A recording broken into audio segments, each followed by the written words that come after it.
Um homem do povo sendo enterrado próximo a um templo real era uma grande honra. Mas já vimos que Sanemut não era um homem qualquer. Por que Hatshepsut permitiu que Sanemut construísse um túmulo ao lado de um templo seu? As galerias do túmulo de Sanemut desembocavam no Vale dos Reis, a algumas centenas de metros de distância. Foi ali que Hatshepsut construiu o próprio túmulo. Já que não podiam expressar seu amor abertamente em vida, é possível que tivessem planejado passar a eternidade juntos. E talvez tenham conseguido.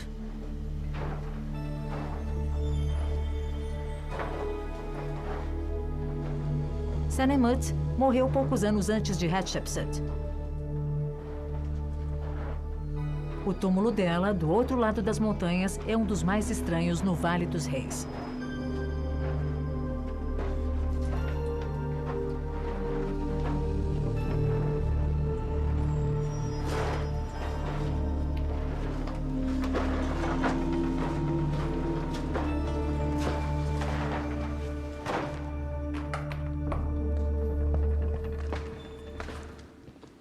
Este é o túmulo de Hatshepsut. Está impregnado de história, antiga e moderna. Foi descoberto em 1903 por Howard Carter, cerca de 20 anos antes de ter descoberto o túmulo de Tutankhamon. Mas quando Carter o encontrou, este túmulo estava cheio de cascalhos, trazidos pela chuva forte que cai no Vale dos Reis. Estava duro feito cimento e os trabalhadores tiveram de usar picaretas. Foi uma das escavações mais difíceis na história do vale.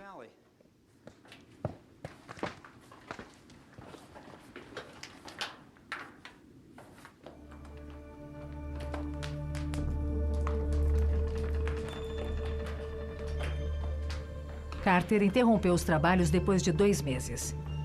O ar no túmulo era tão quente que as velas dos escavadores derretiam e se apagavam. Levaram então luz elétrica para a câmara, o que era bastante moderno para a época. Continuaram abrindo caminho, mas parecia não ter fim, até descobrirem que tratava-se do túmulo mais extenso e profundo do vale.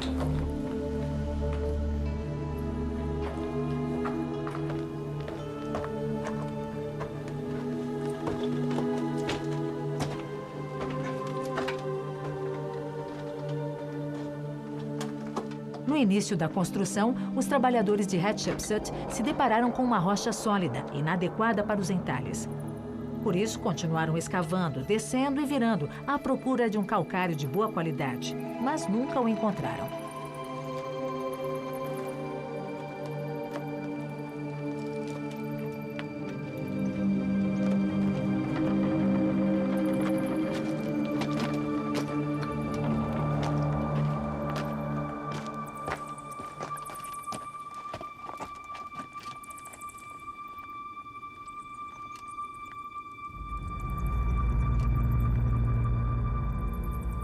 Como vemos aqui, Carter achava que a chuva tivesse trazido cascalho para o túmulo, bloqueando a câmara funerária.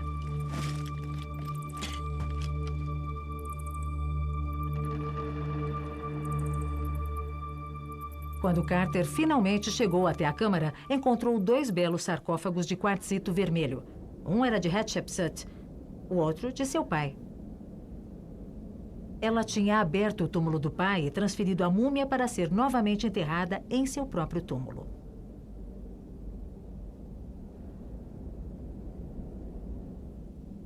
Após a morte de Hatshepsut, seu enteado Thutmose III finalmente tornou-se faraó. Os anos de treinamento no exército tinham valido a pena. Ele foi o maior herói militar na história do Egito.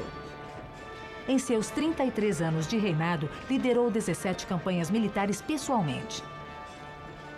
Com a Palestina e a Síria dominadas, Thutmose seguiu mais para o norte, cruzando o Eufrates em direção ao que hoje é o Iraque. O novo rei só foi capaz de ousadas táticas militares porque Hatshepsut havia mantido o exército.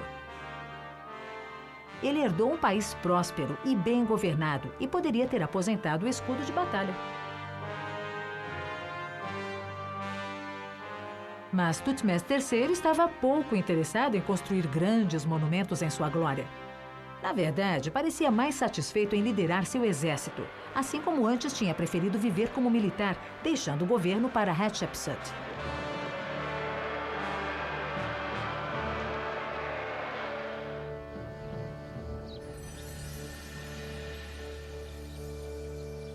As ruínas de uma capela de rocha vermelha construída por Hatshepsut no templo de Karnak sugerem que tratava-se de um relacionamento mutuamente vantajoso. Os blocos soltos que serão montados pelo egiptólogo francês contêm os nomes de Hatshepsut e Thutmose, mostrados lado a lado como corregentes.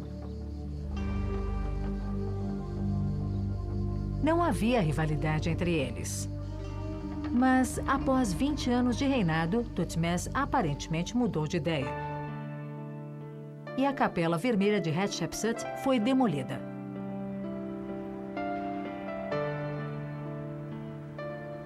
Além disso, o nome de Hatshepsut foi apagado de todos os monumentos e substituído pelo nome de seu pai, marido ou sucessor. Era como se qualquer homem servisse. A história estava sendo escrita novamente, como se Hatshepsut nunca tivesse existido. Ficou decidido que o Egito não poderia ter tido uma mulher no papel de rei. Não era o que a tradição mandava. A ordem divina havia sido abalada. Mas a história sempre acaba trazendo a verdade à tona. O reinado de 22 anos de Hatshepsut foi indiscutivelmente um sucesso. Ela deu início a expedições comerciais ousadas, projetos de obras gigantescas e campanhas militares bem-sucedidas. Foi um período de prosperidade para o Egito. No entanto, o nome de Hatshepsut acabou sendo apagado pelo mesmo homem que ela havia treinado para seguir seus passos como faraó do Egito. Por que, depois de 20 anos, Thutmose III tentou destruir a memória de Hatshepsut? Pode não ter sido por vingança, como alguns sugerem. Talvez o motivo fosse a concepção de ordem divina no Antigo Egito. O conceito de realeza permitia que um faraó fosse o que quisesse: guerreiro, construtor, diplomata ou administrador, mas não uma mulher.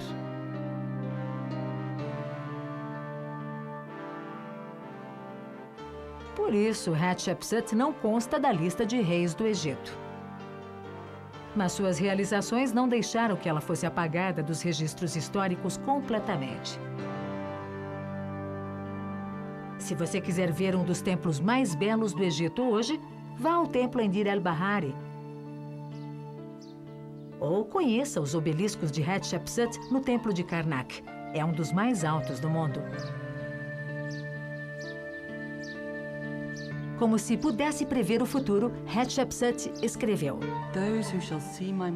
Aqueles que virem meus monumentos nos anos futuros e falarem sobre meus feitos, cuidado para não dizerem que não aconteceu ou que não passou de ostentação. Ao contrário, digam que tudo condiz com ela e tudo é digno de seu pai.